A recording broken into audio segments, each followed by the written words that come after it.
right, guys, we are back with another video. This one is Ren. Yes. Eden. The Garden of Eden. Not the Garden of Eden. That's not the title, but Eden. I just think of the Garden of Eden when I hear that we're word. Expecting big things because Big he things. does big things. Ren does big things. I want to also... When he does small things, he makes them big. But yeah, it's been a minute since we've done some Ren, so let's get into Eden. Check it out. Let me tell you a story as old as time, the story of Adam and Eve.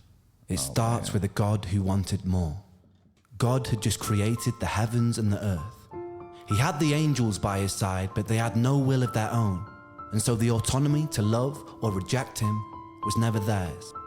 All but for one, the once called bringer of light, Lucifer, morning star.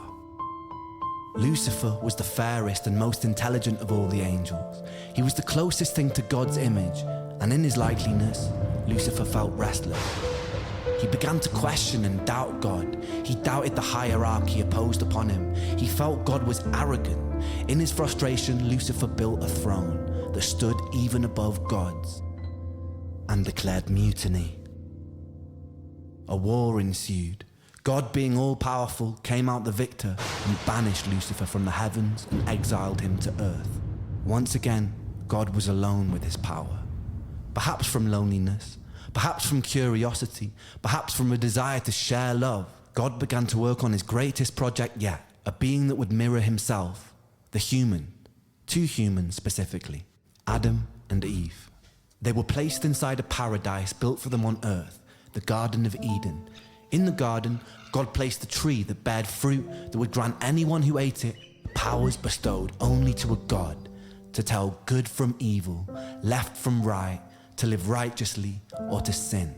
He named this the Tree of Knowledge. God told Adam and Eve they could eat whatever they wanted in the garden, but never the fruit from the Tree of Knowledge. And if they disobeyed him, it would be punishable by death. The basic way the story of Eden is told is that Eve was tempted by Lucifer in the form of a serpent to eat a fruit from the Tree of Knowledge. Convinced, she bit the fruit, she passed it to Adam, and he did the same. Suddenly, ultimate knowledge filled their minds, and they realized they were naked and felt shame. God discovered this betrayal and felt anger. He exiled Adam and Eve and cursed them with the life of a mortal. They would work, they would bear children, and they would die. The fate of a human. Now look deeper. In the story, the serpent tempted me by telling me I would gain ultimate knowledge and that God would spare me. Both were true. This wasn't some great deception, meaning that Satan, in the likeliness of God, perhaps understood his intentions. In fact, the only lie uttered in the Garden of Eden was by God, who did not end up condemning Adam and Eve to death. This could be seen as an act of mercy, but the sheer fact that the tree existed and that humans were initially cut off from this knowledge may imply some part of God was afraid that if humans were granted the gift of perception, they, like Lucifer, would have the power to reject him too. The fact that there stood a beautiful tree that could grant this knowledge in the first place implies that a small part of God, supposedly all-knowing, perhaps wanted and intended the humans to bite too. In the Bible, Satan was an exiled angel of free will. Humans are exiled descendants of Adam and Eve, also with free will. Not only have we shared a similar fate to the devil, we were also both constructed in the image of our Creator. Constructed in the image of our Creator.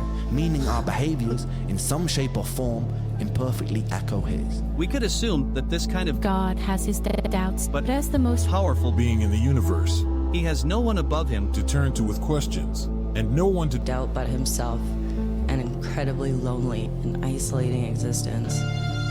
We must only assume that the common thread between God, Lucifer, and us is the desire for more, an eternal curiosity, a desire perhaps birthed from a seed of loneliness. If not, why would we exist in the first place? Things that make you go, looping, bittersweet irony is whether gifted by some omnipotent God or simply a byproduct of billions of years of evolution, here we stand in 2023 as creatures with free will, the only creatures that understand and define good from bad, creatures with the potential of a God. And what do we do with that free will, my friends? We willingly walk to the edge of a cliff.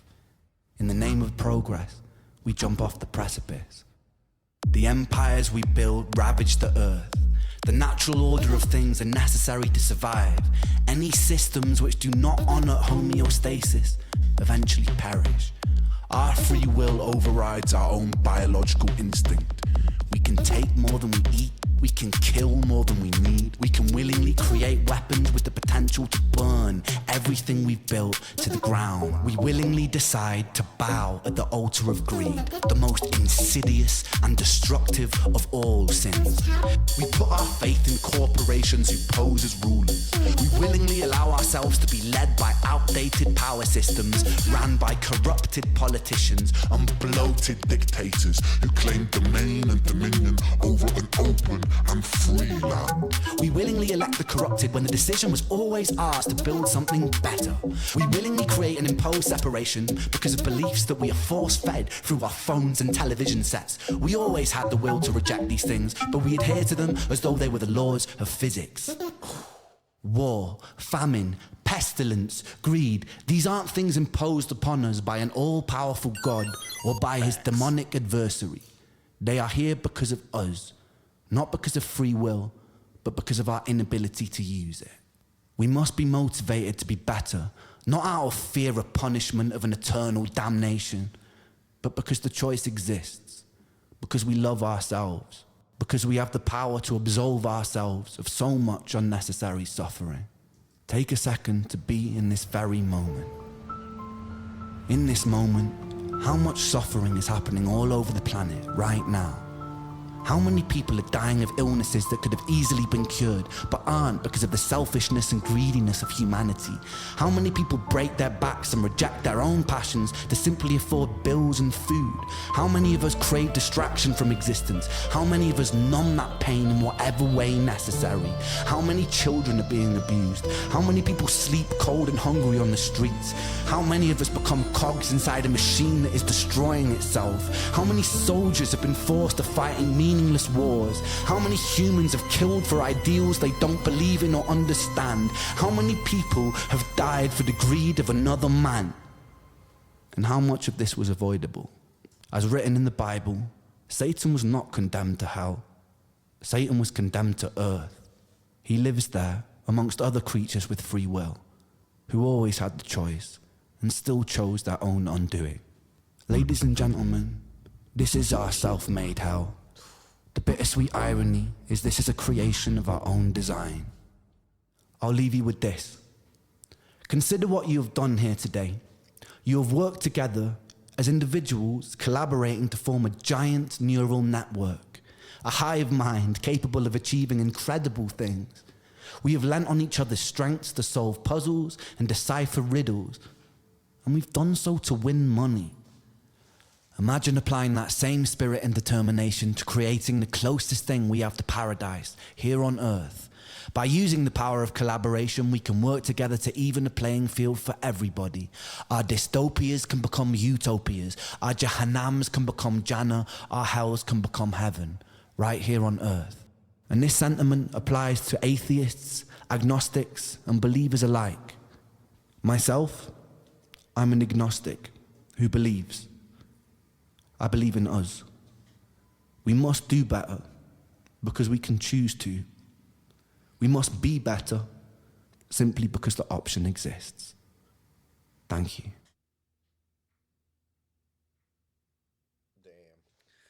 Wow. Not what I was expecting. I was expecting the song. But you know what? Clear messaging. I mean, yeah, dude, that was powerful. Talk about a story that's powerful. Yeah, that's Everybody needs to see that. I believe they do too, because I think that, like he said, no matter what you believe or don't believe, you should damn well understand the message. Yeah, for sure. So, wow. Okay. So Ren has always been cerebral like that. And you never know what he's gonna do. That was crazy. And the voices coming in too, different voices. There was like 50 different voices in there all of a sudden, and the graphics and everything with it. Yeah. I mean, That was crazy. some of the clipped videos that we've all seen before, and Yeah. the way they're used in this one is very unique. So, yeah, I mean, Ren is not a stupid guy. I mean, he's very, And very everything intelligent. in there was true, to a fact. You know what I mean? Yeah. It's like It really is. Like, if you look at it that way, it's his interpretation of good versus evil, basically. and everybody just wants to get richer and richer and richer, and they don't give a fuck about other things. People dying. Well, and it comes down to the question, a lot of things can be fixed pretty simply, but we just don't do it. Well, it basically, what type of person are you? Like, it comes down to the question, would you, if you could either A, have all the money in the world, or B, make the world a better place, which would you choose? Most people choose be rich as fuck. Like the one guy that created the AIDS, that has the AIDS pill. But that answers the question, though. If you would rather make the world a better place, that tells the world who you really are deep down inside. Yeah.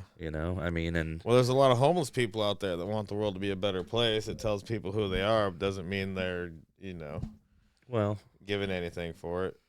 True. I mean, but they don't, if they had the power to do it, would they? I mean, anybody can say what they want until the power's in their hands. Yeah. Regardless, I mean, this video definitely makes you think deeply about things. It was a very powerful video. And like I said, when their little beat kicked in, I thought a song was going to happen, but it never did. The most powerful part I feel is like, like we need to build something better. Like instead of just being like using our will to just willfully listen to people we didn't want to listen to in the first place. Yeah. You know what I mean? Everybody, what if nobody paid their taxes? What are they going to do?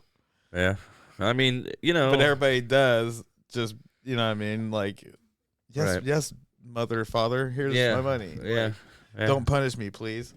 Yeah. I mean, But what are they going to do? Throw the whole population in prison if no one paid their taxes? Well, and use that money here's to why they build said their own fucking shit. But here's why they said the internet could be the end of all things, because when it first came out, they were worried about the internet, all this open air information, right? People being able to communicate with people around the world that they never would have otherwise, right? So the population of the world through the internet can come together as one, and that's the power to change the world right there. Yeah. And it's amazing to think about that, but I mean, The old school it could way. happen. Yeah, I mean, schools are old school. Everything is old school. Everything when is it old comes school. to That hasn't changed much in the last hundreds and hundreds of years. You know what I mean? Yeah. So there's going to be a lot of things changing in the near future. Yeah. And it's the way it's got to be. It can't just stick with things in the past. Otherwise, we'd still be riding horses around. Exactly. So. So that was another powerful video by Ren. Like I said, it wasn't a song that we expected it to be, but still a powerful message and a great video. I mean, like you said, everybody needs to see this. So, all right, guys, that was Ren Eden. Hit us up in the comments. Let us know what you've thought of that video and what your takeaway was from it. Yeah. Till the next time, guys, peace. Later.